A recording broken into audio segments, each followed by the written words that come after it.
My name is Lila Rowan. I'm 26 years old. And last week, at a charity gala in front of 200 of the wealthiest, most powerful people in the city, my grandfather stood up in front of everyone, tapped his champagne glass with a silver spoon, and asked me, loudly, proudly, with this warm smile plastered on his face, to tell the room how wisely I'd been using my $4 million trust fund. I felt the blood drain from my face. My stomach dropped so fast I thought I might actually be sick right there on the marble floor. $4 million? What trust fund? I stood there in my borrowed dress, this scratchy, uncomfortable thing my roommate had loaned me because I couldn't afford anything nice enough for a Rowan family event. And I whispered, barely loud enough for him to hear, "Grandpa, what trust fund?" The room went silent. Like someone had pressed pause on the entire universe. The string quartet stopped playing mid-note. Conversations died mid-sentence. 200 pairs of eyes locked onto me like I'd just confessed to murder. And in that moment, standing there under those crystal chandeliers that cost more than I made in 3 years, I watched my parents freeze. Not like they were surprised. Not like they were confused. They froze like criminals caught on camera. Like people who knew exactly what was coming and had been praying this moment would never arrive. The gala became a crime scene. And I was standing at the center of it, wearing a borrowed dress and realizing that my entire life had been a lie. Before I tell you how this story ends, how my parents lost absolutely everything and I finally got the justice I deserved, let me take you back. Because you need to understand who the Rowans are. You need to understand what it's like growing up in a family where appearances matter more than people, where image is everything and truth is whatever makes us look good. My name is Lila Rowan. I'm 26. I work part-time at a print shop making barely enough to cover rent. I share a cramped 2-bedroom apartment with 2 roommates. One of them is a nursing student who works nights. The other is an artist who can't pay rent half the time, so I cover for her. We split a single bathroom. We take turns buying toilet paper. We eat ramen more nights than I'd like to admit. And I come from one of the wealthiest, most influential families in the state. My parents live in a gated community with a golf course and a private lake. They drive luxury cars. They vacation in Aspen and the Hamptons. They attend charity galas and fundraisers and exclusive parties where the appetizers cost more than my weekly grocery budget. They're on the boards of foundations. They're in the society pages. They're Rowans. And me? I'm the one they don't talk about. The disappointment. The one who never lived up to the family standard. Growing up, there were rules in the Rowan household. Unspoken but absolute. Don't ask questions. Don't embarrass the family. Don't talk about money. Smile for the cameras. Be polite. Be perfect. Be invisible when it's convenient and present when it looks good. I learned early that my job wasn't to be loved. It was to be managed. When I was 16, I wanted to join the debate team. My mom said no, it wasn't a Rowan activity. When I was 18, I wanted to study graphic design. My dad said it was a waste of potential. When I was 20 and struggling to pay for textbooks, I asked them for help. My mom looked at me like I'd asked her to donate a kidney and said, "Lila, you need to learn financial discipline." Financial discipline. That's what she said, while wearing a bracelet that cost more than my tuition. So I stopped asking. I worked 2 jobs. I took out loans. I graduated with debt I'm still paying off. And when my car broke down last year and I couldn't afford to fix it, I bought a beat-up secondhand sedan that rattles every time I go over 40 miles an hour. My parents criticized me for it. Said it was embarrassing to have a Rowan driving something so beneath the family image. They never offered to help, not once. They just made it very clear that I was failing, that I wasn't good enough, that I was a disappointment. And I believed them. For years, I believed that I was the problem, that I wasn't smart enough, disciplined enough, successful enough, that I deserved to struggle because I wasn't trying hard enough. But here's the thing, I was trying. I was trying so damn hard. I worked 50-hour weeks. I saved every penny. I meal prepped to save money. I walked to work when my car broke down again. I smiled through family dinners where they made passive-aggressive comments about my clothes, my job, my life. I never asked them for a single dollar. Not because I didn't need it, but because I knew they'd say no. And I was so tired of hearing no. 3 years ago, I had an emergency surgery. Appendicitis. I woke up in a hospital with a medical bill that made me want to cry. My insurance covered some of it, but I was left with thousands of dollars in debt. I called my parents from the hospital, still groggy from anesthesia, and told them what happened. My mom said, "Well, I hope you've been saving." That was it. No, "Are you okay?" No, "Do you need help?" Just a reminder that I should have been more prepared. I paid that debt off in installments over 2 years. Every month, a chunk of my paycheck went to a bill I never asked for. And every month, I resented my parents a little more. But I never said anything. Because that's what Rowans do. We stay quiet. We don't make waves. A week before the gala, I got a birthday card in the mail. From my parents. Inside was a generic message and a $25 gift card to a coffee chain. $25. My birthday gift from 2 people who spend more than that on a single dinner. The card also came with an invitation, not a request. An invitation that was really a command. Mandatory attendance, family presentation night, the annual charity gala, black tie, held at one of the most expensive hotels in the city, and a note at the bottom in my mother's handwriting. Dress appropriately. This is important. I didn't have anything to wear. I couldn't afford anything to wear. So I asked my roommate, Jordan, if she had something I could borrow. She pulled out this dark blue dress from the back of her closet.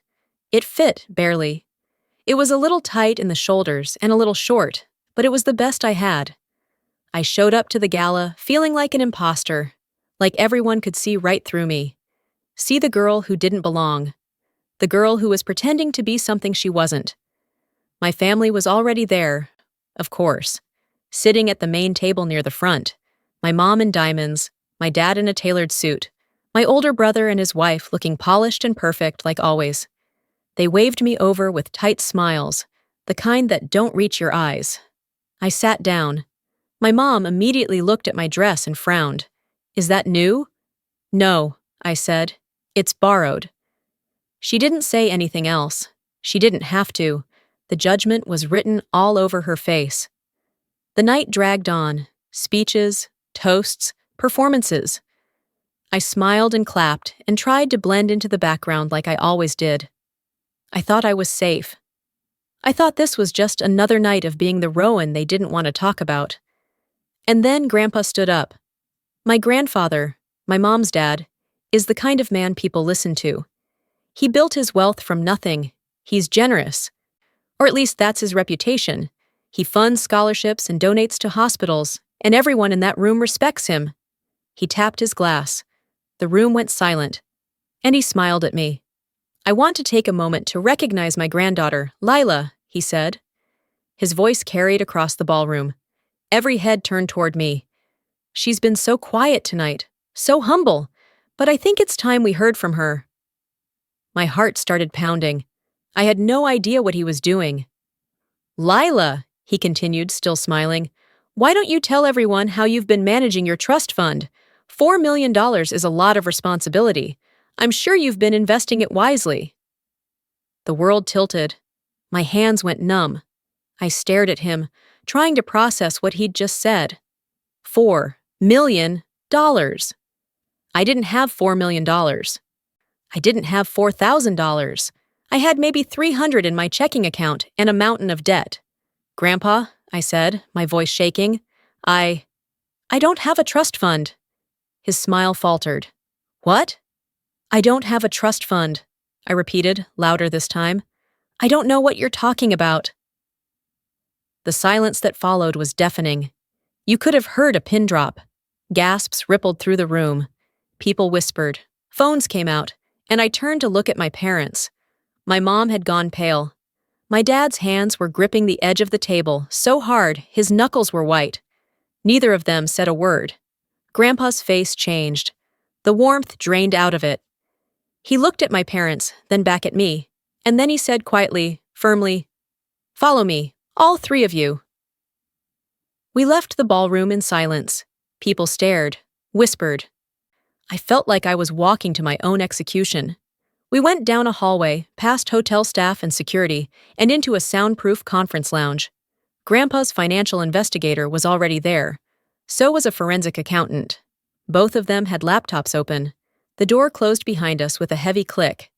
And that's when my life changed forever. Grandpa turned to me first. His voice was calm, but there was steel underneath it. Lila, when you were 6 months old, I created a trust fund in your name. I put in $1.2 million. Over the years, with smart investments, it grew. As of last month, it should have been worth approximately $4 million. I couldn't breathe. $4 million. A trust fund. In my name. And I'd never heard a single word about it. But when I checked the account last week, Grandpa continued, his eyes moving to my parents, there was only $86,000 left. My mom made a small, choked sound. My dad didn't move. The forensic accountant spoke up. His voice was clinical, detached. I've reviewed the transaction history. Here's where the money went over the last decade. He turned his laptop screen toward us.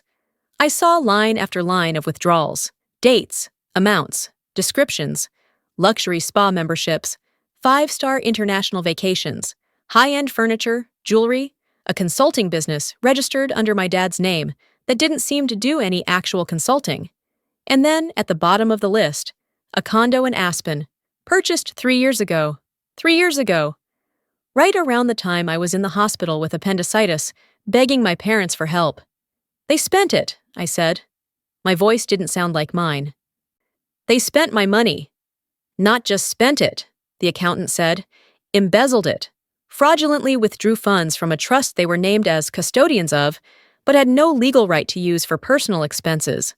I turned to my parents. You told me to learn financial discipline. You criticized me for being poor. You made me feel like I was failing, and the whole time, you were spending $4 million of my money? My mom opened her mouth, but nothing came out. My dad tried to speak. We were protecting you, he said. You weren't mature enough. Protecting me? I laughed, and it sounded broken. You bought a condo in Aspen. You went on vacations. You joined spas. You built a fake business. You protected yourselves. We were going to pay it back, my mom whispered. With what? I shot back. You've been living off my money for years. You don't have anything left to pay me back with, do you? Silence. The kind of silence that answers every question you didn't want to ask. Grandpa slammed his cane on the conference table. The sound cracked through the room like a gunshot. Enough. He turned to the investigator. Freeze their accounts, all of them. Freeze the Aspen condo, seize their vehicles, suspend their credit lines. I want every asset they purchased with Lila's money documented, recovered and returned. My dad stood up. You can't. I can, and I will. Grandpa's voice was ice. You stole from your own daughter. You lied to her. You manipulated her. And you made her believe she was the failure when you were the criminals. My mom started crying. Not the pretty kind of crying, the ugly, desperate kind. Please, we'll fix this. We'll make it right. You had 10 years to make it right, Grandpa said. You chose not to. He turned to me. Lila, you have options. You can press criminal charges. You can pursue civil recovery. You can walk away and never speak to them again. Or you can force them into a long-term repayment plan monitored by the courts. It's your choice. I looked at my parents. At the two people who were supposed to love me, protect me, support me, and all I felt was cold, clear anger. I want everything back, I said. Legally, quietly, permanently. Every dollar, every asset, everything they took from me. Lila, my mom started. No, I cut her off. You don't get to talk. You don't get to apologize. You don't get to make this about you. You did this. You chose this. And now you're going to face the consequences. 3 months later, the legal recovery was complete. $2.7 million returned to my account. The Aspen condo sold. The jewelry auctioned. Every vacation reimbursed. Every fraudulent expense accounted for. My parents were forced into financial accountability. Their credit destroyed. Their reputation in ruins. their social circle, the one they cared about more than their own daughter, gone. And me? I moved into a loft. Turns out, my parents had purchased it under my name years ago and had been renting it out, pocketing the income. I evicted the tenants, renovated it myself, and made it mine. I quit my job at the print shop and started a freelance graphic design business. Turns out, when you're not drowning in debt and working 50-hour weeks just to survive, you actually have time to build something. I started therapy. Real therapy. With a therapist who specializes in family trauma. And slowly, painfully, I started to heal. I set boundaries, hard ones. I told my parents I didn't want contact unless they could prove, really prove, that they understood what they'd done. They haven't reached out.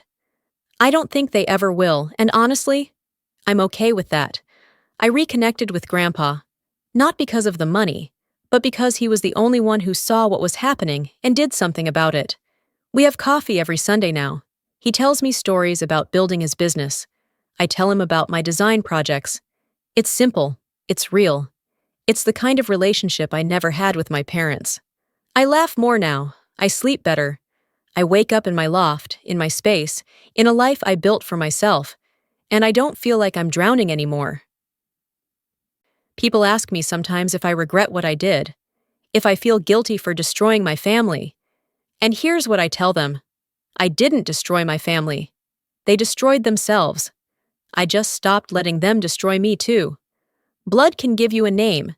It can give you a legacy, a history, a place to come from. But character, real, true character, that's what determines who deserves a place in your life. My parents chose money over me, image over integrity, lies over love. And when the truth came out, they didn't apologize. They didn't try to make it right. They just tried to make themselves the victims. I'm done being the villain in someone else's story just because I refuse to stay quiet. I stand on my balcony now, looking out over the city, and I realize something I never thought I'd feel. I'm proud of myself. Proud of the woman I've become. Proud of the boundaries I set. Proud of the life I'm building. I survived a family that saw me as a resource instead of a person.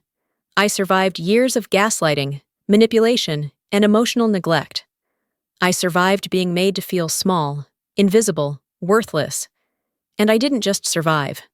I fought back. I took back what was mine. And I built a life they said I'd never have. If your story sounds anything like mine, if you've been betrayed by the people who were supposed to protect you, if you've been made to feel like you're not enough, if you've ever been gaslit into believing you're the problem when you were really the victim, I want you to know something. You're not alone. You're not crazy. You're not too sensitive. You're not asking for too much. You deserve to be loved, respected, and valued. Not for what you can give. Not for how you make other people look, but for who you are. And if the people in your life can't see that, that's not your failure, it's theirs. Stay with me, subscribe, comment where you're watching from, because this story is for everyone who was ever made to feel invisible. You're not invisible, you matter. And the next chapter? It might be the start you need. Blood gave me a family name, but courage gave me my life back. And I'd choose courage every single time.